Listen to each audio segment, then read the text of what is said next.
Greetings and welcome back to room 303 in our Talks with Walt, as we are calling our readings through the deathbed edition of Walt Whitman's Leaves of Grass. Speaking of death, we are now in the last poem, poem number 4 of the section that we call here Memories of President Lincoln. This is a poem called This Dust Was Once the Man. Not a man, the man. And that immediately takes us, of course, to the opening lines of Virgil's Aeneid of Arms and the Man I Sing, or, of course, Homer's Odyssey and the Man of Constant Sorrows. I think there's a lot going on in this little poem. It's often overlooked as being not as important, obviously it's not, as Lilacs and Captain. We just finished with Hushed Be the Camps today. And now as we turn to this poem, I want to point out the ways in which this is a remarkable way to end both drum taps and to end the section Memories of President Lincoln. And what we've argued, if Whitman was building the New American Bible, the section that we would call Lamentations, as we've already referenced it. Now, our assumptions are that you've been following our stuff at learnstrong.net. Down that left-hand side, Talks with Walt is our playlist. And everything from inscriptions up to and including a set of introductory comments for Memories of President Lincoln. And again, we just finished with Hushed Be the Camps today. We'll turn now to our Nortons to get a little bit of background information. Nortons tells us this poem was first published in 1871 in the President Lincoln's Burial Hymn group of Passage to India. We've commented on that one already. And again, in 1876 in the Two Rivulets supplement of the same title. It remained unchanged when it was transferred to drum taps in 1881. And the fact that Lincoln's name is not mentioned, as his name is not mentioned in the other 3 poems of Memories of President Lincoln, could obviously allow for this poem to be about anyone who has passed, but obviously with it being placed here, we know who the man is that we're talking about. Now, of course, the use of the word dust here will make us think about Longfellow's Psalm of Life, dust thou art, to dust returnest, was not spoken of the soul, and of course that will be significant here. The use of the word dust 3 times, remember, in drum taps being used. First, in the very first poem, First O Songs, you'll remember this, brown faces covered with dust. And then a second time in Army Corps on the March, toiling under the sun, dust covering, you'll remember this, dust-covered men. And then finally in Wound Dresser 2, you'll remember, covered with sweat and dust. In other words, in some ways you could make the argument, dust is the central symbol in many ways, that which kind of covers. It's almost like a mask. It's almost like something that's not going to allow us to see what we really should be seeing. By the way, here in a little bit, we'll see in Blue Ontario's shore in passage 12, the dust of skeletons. So we're going to come back to this. This dust was once the man. This dust was once the man. Gentle, plain, just, and resolute, under whose cautious hand, against the foulest crime in history known in any land or age, was saved the union of these states. By the way, just notice the way in which there's a certain kind of rhythm here, and obviously we're not going to do "Oh Captain, My Captain" if we're Whitman in this poem, but there is, of course, the rhyming between hand and land. It's just that "or age" is tacked on to line 3. Notice, we'll begin with the word once. This dust was once the man. And it takes, of course, readers to this recognition that Lincoln once was here. And what was he? How will we remember him? I have argued that Leaves of Grass is a sustained theodicy. We have to come to terms and explain why there is so much pain and suffering, especially, obviously, the war. And it will begin by a recognition. Notice we go from this dust was once the man.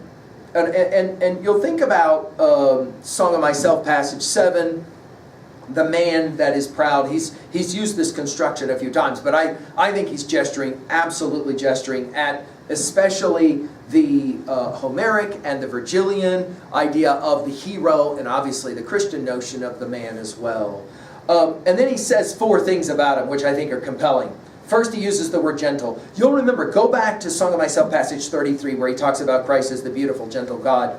Gentle. Plain is interesting. He could have used the word rude, and that's what the word rude really for Whitman means. In other words, of humble origins. That's what plain means. And I think as well, he doesn't just mean plain as in his upbringing, but plain as in his speaking, as in very direct. The third word, just, is of course the Platonist word. That is the Republic. That is to say the question of what is justice. And in just here, I think what he's emphasizing about Lincoln is the fact that he was right. That his argument in the end was right, was correct, in the same way that, again, Plato uses that idea in Republic. We've given full lectures on that at learnstrong.net. The last of the four words that he provides, I think, is key, because he saves it for last. He could have put gentle last. He could have put plain last. He could have put just last, but he didn't. He put the word resolute last. And we've obviously seen already this referencing in Lilacs. We've seen it elsewhere in Leaves of Grass. The idea of steadfastness, the idea of not only just being measureless, but of sticking to it, perseverance, if you will. And here, notice, that's the key. That is to say, he made it to the end. Because Whitman, like many thinkers of his time, asked the simple question, what if Lincoln had been shot months before the end of the war, not after the war? How would that have changed everything? The fact that he made it to the end, and of course, go back and look at your study of Gettysburg Address to see, shall not perish from the earth. I believe that resolute, and those lines are in Whitman's mind as he's creating these four things that he was. And then he says one more thing. He's cautious, right? So he's not only gentle, he's not only plain, he's not only just, he's not only resolute, he's also cautious. But notice he uses cautious hand. And that's so significant because there's all kinds of stories, of course, about how Lincoln had these large hands and he struggled to get gloves on and he didn't like to wear gloves. And you know, if you've seen this amazing film by Spielberg of Lincoln and the great Daniel Day-Lewis, you'll appreciate this cautious hand. But the word cautious, I think, here is also significant. In other words, he wasn't reckless. And there were so many people that argued that Lincoln was very reckless. So notice here, it's a cautious hand. Of course, hand-holding, as we've said, from Lilacs and elsewhere, I think that Whitman learned so much of the importance of that in his study of Paradise Lost, Milton's Paradise Lost. Go back to the final lines, hand in hand as Adam and Eve leave. And then notice, he did all of that against the foulest crime in history, known in any land or age.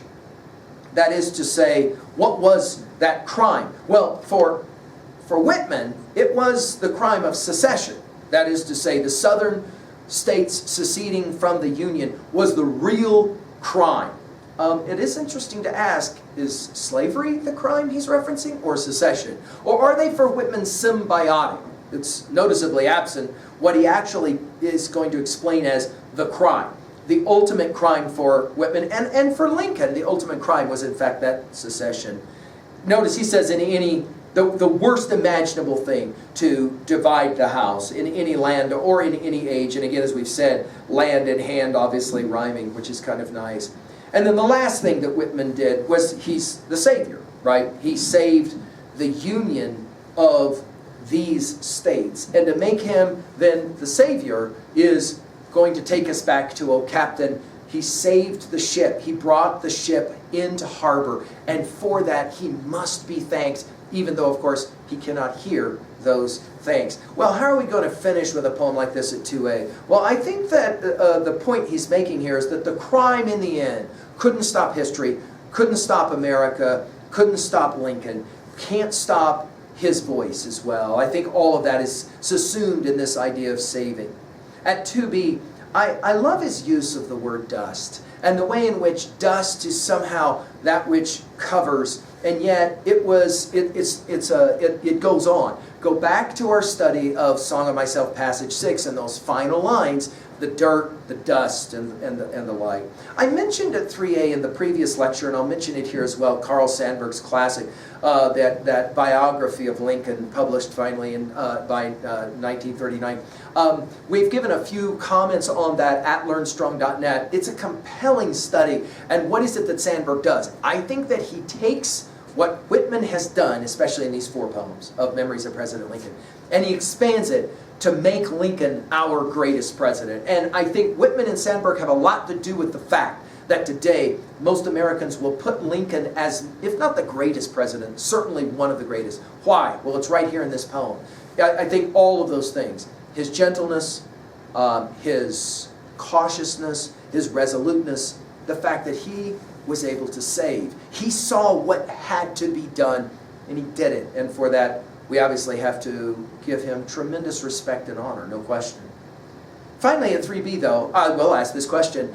How do you kind of think of Lincoln? Do you see him as the man? Is he really the savior, or was it really more he was a manager of all these different moving parts? How do you see that?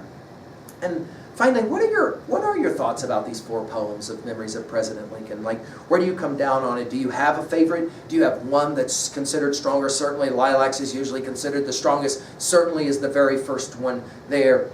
Do you have a favorite? Do you have a favorite set of lines as you look at these 4 poems collectively?